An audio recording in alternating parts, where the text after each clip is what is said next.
السلام علیکم، میں ہوں نادیہ سر اسلامک ڈائری سے آپ سب کو خوش آمدید کہتی ہوں۔ میں امید کرتی ہوں آپ سب خیریت سے ہوں گے اور میرے ایپیسوڈز اسی طرح روز لائک کر رہے ہوں گے۔ ہم نے سلسلہ شروع کیا ہے فتح مکہ کے بارے میں، تو جہاں ہمارا سلسلہ کل رکا تھا چلے وہیں سے شروع کرتے ہیں۔ بسم اللہ الرحمن الرحیم۔ مجاہدین اسلام کا لشکر جب مکہ کی طرف بڑھا تو حضور صلی اللہ علیہ وسلم نے حضرت عباس رضی اللہ تعالیٰ عنہ سے فرمایا کہ آپ ابو سفیان کو کسی ایسے مقام پر کھڑا کر دیں کہ یہ افواج الہی کا جلال اپنی آنکھوں سے دیکھ لے۔ چنانچہ جہاں راستہ کچھ تنگ تھا، ایک بلند جگہ پر حضرت عباس رضی اللہ تعالیٰ عنہ نے ابو سفیان کو کھڑا کر دیا۔ تھوڑی دیر کے بعد اسلامی لشکر سمندر کی موجوں کی طرح امٹتا ہوا روانہ ہوا اور قبائل عرب کی فوجیں ہتھیار سج سج کر یکے بعد دیگرے ابو سفیان کے سامنے گزرنے لگیں۔ سب سے پہلے قبیلہ غفار کا باوقار پرچم نظر آیا۔ ابو سفیان نے سہم کر پوچھا کہ یہ لوگ کون ہیں؟ حضرت عباس رضی اللہ تعالیٰ عنہ نے کہا کہ یہ قبیلہ غفار کے شاہ سوار ہیں۔ ابو سفیان نے کہا کہ مجھے قبیلہ غفار سے کیا مطلب ہے؟ پھر جہینہ، پھر سعد بن ندیم، پھر سلیم کے قبائل کی فوجیں زرق برق ہتھیاروں میں ڈوبے ہوئے پرچم لہراتے اور تکبیر کے نعرے مارتے ہوئے سامنے سے نکل گئے۔ ابو سفیان ہر فوج کا جلال دیکھ کر مرعوب ہو جاتے تھے اور عباس رضی اللہ تعالیٰ عنہ سے ہر فوج کے بارے میں پوچھتے جاتے تھے کہ یہ کون ہے، یہ کن لوگوں کا لشکر ہے۔ اس کے بعد انصار کا لشکر پر انور اتنی عجیب شان اور ایسی نرالی آن بان سے چلا کہ دیکھنے والوں کے دل دہل گئے۔ ابو سفیان نے اس فوج کی شان و شوکت سے حیران ہو کر کہا کہ اے عباس، یہ کون لوگ ہیں؟ آپ نے فرمایا کہ یہ انصار ہیں۔ ناگہاں انصار کے علمبردار حضرت سعد بن عبادہ رضی اللہ تعالیٰ عنہ جھنڈا لیے ہوئے ابو سفیان کے قریب سے گزرے اور جب ابو سفیان کو دیکھا تو بلند آواز سے کہا کہ اے ابو سفیان، آج گھمسان کی جنگ کا دن ہے، آج کعبہ میں خون ریزی حلال کر دی گئی ہے۔ ابو سفیان یہ سن کر گھبرا گئے اور حضرت عباس رضی اللہ تعالیٰ عنہ سے کہا کہ اے عباس، سن لو، آج قریش کی ہلاکت تمہیں مبارک ہو۔ پھر ابو سفیان کو چین نہیں آیا تو پوچھا کہ بہت دیر ہو گئی، ابھی تک میں نے محمد صلی اللہ علیہ وآلہ وسلم کو نہیں دیکھا کہ وہ کون سے لشکر میں ہے۔ اتنے میں حضور تاجدار دو عالم صلی اللہ علیہ وآلہ وسلم پرچم نبوت کے سائے میں اپنے نورانی لشکر کے ہمراہ پیغمبرانہ جاہ و جلال کے ساتھ نمودار ہوئے۔ ابو سفیان نے جب شہنشاہ کونین کو دیکھا تو چلا کر کہا کہ اے حضور، کیا آپ نے سنا کہ سعد بن عبادہ کیا کہتے ہوئے گئے؟ ارشاد فرمایا کہ انہوں نے کیا کہا؟ ابو سفیان بولے کہ انہوں نے یہ کہا کہ آج کعبہ حلال کر دیا جائے گا۔ آپ نے ارشاد فرمایا کہ سعد بن عبادہ نے غلط کہا، آج تو کعبہ کی عظمت کا دن ہے، آج تو کعبہ کو لباس پہنانے کا دن ہے۔ اور حضور صلی اللہ علیہ وآلہ وسلم نے فرمایا کہ سعد بن عبادہ نے اتنی غلط بات کیوں کہہ دی؟ آپ نے ان کے ہاتھ سے جھنڈا لے کر ان کے بیٹے قیس بن سعد کے ہاتھ میں دے دیا۔ اور ایک روایت میں یہ ہے کہ جب ابو سفیان نے بارگاہ رسول میں یہ شکایت کی کہ یا رسول اللہ صلی اللہ علیہ وآلہ وسلم، ابھی ابھی سعد بن عبادہ یہ کہتے ہوئے گئے ہیں کہ آج گھمسان کی لڑائی کا دن ہے، تو حضور صلی اللہ علیہ وسلم نے خفگی کا اظہار فرماتے ہوئے ارشاد فرمایا کہ سعد بن عبادہ نے غلط کہا، بلکہ اے ابو سفیان، آج کا دن تو رحمت کا دن ہے۔ پھر فاتحانہ شان و شوکت کے ساتھ بانی کعبہ کے جانشین حضور رحمت للعالمین صلی اللہ علیہ وسلم نے مکہ کی سرزمین میں نزول و اجلال فرمایا اور حکم دیا کہ میرا جھنڈا مقام ہجون کے پاس گاڑا جائے، اور حضرت خالد بن ولید کے نام فرمان جاری فرمایا کہ وہ فوجوں کے ساتھ مکہ کے بالائی حصے یعنی قدح کی طرف مکہ میں داخل ہوں۔ تاجدار دو عالم صلی اللہ علیہ وآلہ وسلم نے مکہ کی سرزمین میں قدم رکھتے ہی جو پہلا فرمان جاری فرمایا وہ یہ اعلان تھا کہ جس کے لفظ لفظ میں رحمتوں کے دریا موجیں مار رہے ہیں، جو شخص ہتھیار ڈال دے گا اس کے لیے امان ہے، جو شخص اپنا دروازہ بند کر لے گا اس کے لیے امان ہے، جو کعبہ میں داخل ہو جائے گا اس کے لیے امان ہے۔ اس موقع پر حضرت عباس رضی اللہ تعالیٰ عنہ نے عرض کیا کہ یا رسول اللہ صلی اللہ علیہ وآلہ وسلم، ابو سفیان ایک فخر پسند آدمی ہے، اس کے لیے کوئی ایسی امتیازی بات فرما دیجیے کہ اس کا سر فخر سے اونچا ہو جائے۔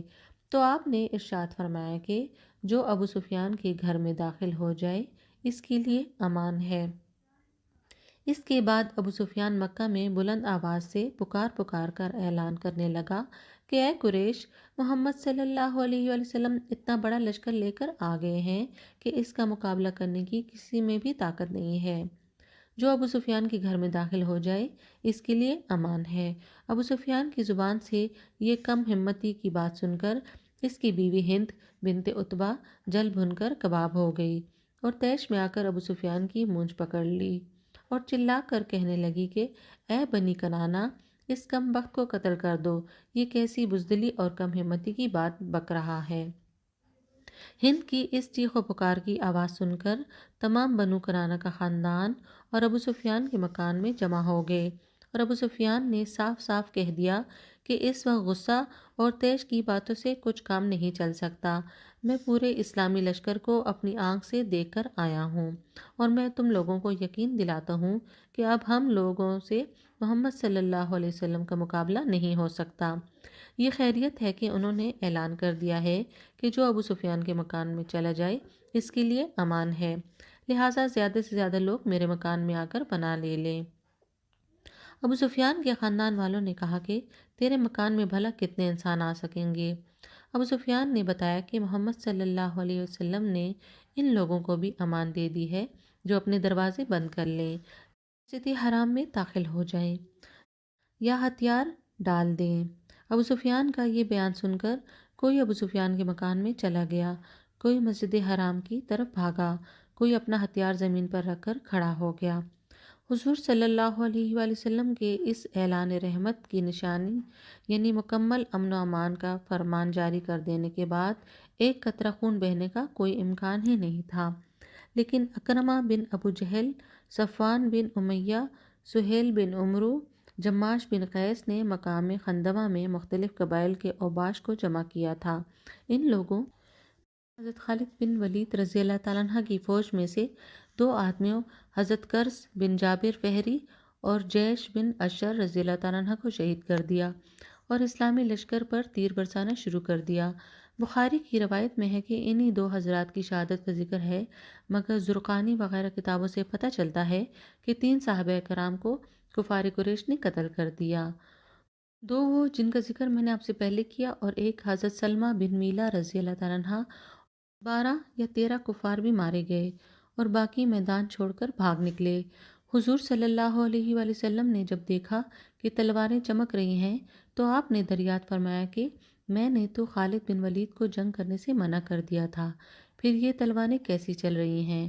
لوگوں نے عرض کیا کہ پہلے کفار کی طرف سے پہل ہوئی، اس لیے لڑنے کے سوا حضرت خالد بن ولید رضی اللہ تعالیٰ عنہ کی فوج کے لیے کوئی چارہ کار ہی نہیں بچا تھا۔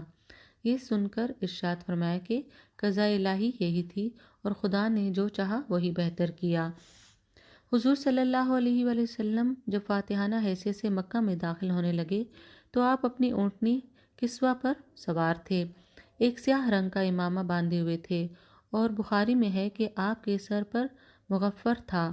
آپ کے ایک جانب حضرت ابو بکر صدیق رضی اللہ تعالیٰ عنہ، دوسری جانب اسید بن حضیر رضی اللہ تعالیٰ عنہ اور آپ کے چاروں طرف جوش میں بھرا ہوا اور ہتھیاروں میں ڈوبا ہوا لشکر تھا، جس کے درمیان کو قبائے نبوی تھا۔ اس شان و شوکت کو دیکھ کر ابو سفیان نے حضرت عباس رضی اللہ تعالیٰ عنہ سے کہا کہ اے عباس، تمہارا بھتیجا تو بادشاہ ہو گیا۔ حضرت عباس رضی اللہ تعالیٰ عنہ نے جواب دیا کہ تیرا برا ہو اے ابو سفیان، یہ بادشاہت نہیں ہے بلکہ یہ نبوت ہے۔ اس شاہانہ جلوس کے جاہ و جلال کے باوجود شہنشاہ رسالت کی شان تواضع کا یہ عالم تھا کہ آپ سورہ فتح کی تلاوت فرماتے ہوئے اس طرح سر جھکائے ہوئے اونٹنی پر بیٹھے ہوئے تھے کہ آپ کا سر اونٹنی کے پالان سے لگ جاتا تھا۔ آپ کی یہ کیفیت تواضع خداوند قدوس کا شکر ادا کرنے اور اس کی بارگاہ عظمت میں اپنے عز و نیاز مندی کا اظہار کرنے کے لیے تھی۔ بخاری کی روایت ہے کہ حضور صلی اللہ علیہ وآلہ وسلم فتح مکہ کے دن حضرت علی رضی اللہ تعالیٰ عنہ کی بہن حضرت ام ہانی بنت ابی طالب کے مکان پر تشریف لے گئے اور وہاں غسل فرمایا۔ پھر 8 رکعت نماز چاشت پڑھی۔ یہ نماز بہت ہی مختصر طور پر ادا فرمائی، لیکن رکوع اور سجدہ مکمل طور پر ادا فرماتے رہے۔ ایک روایت میں یہ بھی آیا ہے کہ آپ نے حضرت بی بی ام ہانی رضی اللہ تعالیٰ عنہ سے فرمایا، گھر میں کچھ کھانا بھی ہے؟ انہوں نے عرض کیا کہ یا رسول اللہ صلی اللہ علیہ وسلم، خشک روٹی کے چند ٹکڑے ہیں، بڑی شرم میں دامن گیر ہوتی ہے کہ اس کو آپ کے سامنے پیش کر دوں۔ ارشاد فرمایا کہ لاؤ۔ پھر آپ نے اپنے دست مبارک سے ان خشک روٹیوں کو توڑا اور پانی میں بھگو کر نرم کیا، اور حضرت ام ہانی رضی اللہ تعالیٰ عنہ نے ان روٹیوں کے سالن کے لیے نمک پیش کیا تو آپ نے فرمایا، کیا کوئی سالن گھر میں نہیں ہے؟ انہوں نے عرض کیا کہ میرے گھر میں سرکہ کے سوا کچھ بھی نہیں ہے۔ آپ نے ارشاد فرمایا کہ سرکہ لاؤ۔ آپ نے سرکہ کو روٹی پر ڈالا اور تناول فرما کر خدا کا شکر بجا لائے۔ پھر فرمایا کہ سرکہ بہترین سالن ہے، اور جس گھر میں سرکہ ہوگا اس گھر والے کبھی محتاج نہ ہوں گے۔ پھر حضرت ام ہانی رضی اللہ تعالیٰ عنہ نے عرض کیا کہ یا رسول اللہ صلی اللہ علیہ وآلہ وسلم، میں نے حارث بن ہشام ابو جہل کے بھائی اور زہیر بن امیہ کو امان دے دی ہے، لیکن میرے بھائی حضرت علی ان دونوں کو اس جرم میں قتل کرنا چاہتے ہیں کہ ان دونوں نے حضرت خالد بن ولید کی فوج سے جنگ کی ہے۔ تو حضور صلی اللہ علیہ وآلہ وسلم نے فرمایا کہ اے ام ہانی، جس کو تم نے امان دی ہے اس کے لیے ہماری طرف سے بھی امان ہے۔ فتح مکہ کا بیان آج یہیں تک تھا، انشاءاللہ اس کا آگے کل ذکر کروں گی۔ تو میری ویڈیو کو لائک کریں، شیئر کریں، میرے چینل کو سبسکرائب کریں۔ اپنا بہت زیادہ خیال رکھیے گا، دعاؤں میں یاد رکھیے گا۔ آپ سب کا بہت شکریہ۔ اللہ حافظ۔